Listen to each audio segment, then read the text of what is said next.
À première vue, nous sommes dans un camping classique, mais à y regarder de plus près, plusieurs détails attirent notre attention.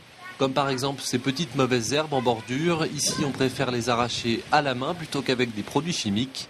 Ou encore ces petits panneaux un peu partout qui nous rappellent qu'ici, la nature, on la respecte. Bienvenue dans ce camping labellisé Clé Verte.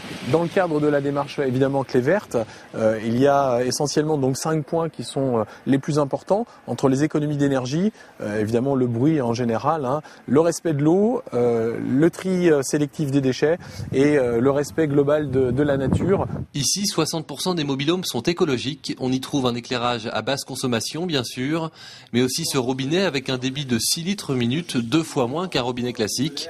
Ou encore cette astuce contre la chaleur, car ici, évidemment, pas de climatiseur. Lors d'un ensoleillement trop important, eh bien, il suffit de tourner cette petite lentille et hop, voilà, il y a un effet de polarisation qui vous permet non seulement de conserver une très grosse intimité, mais en plus d'éviter au soleil de pénétrer dans la pièce.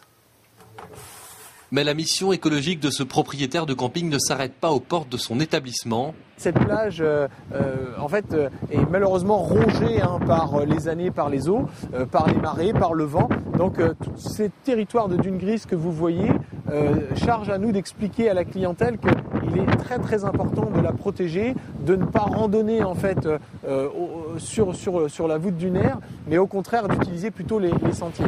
Voici donc une manière intelligente de mêler détente et respect de l'environnement. Et si tourisme en Vendée rimait avec éco-vacancier.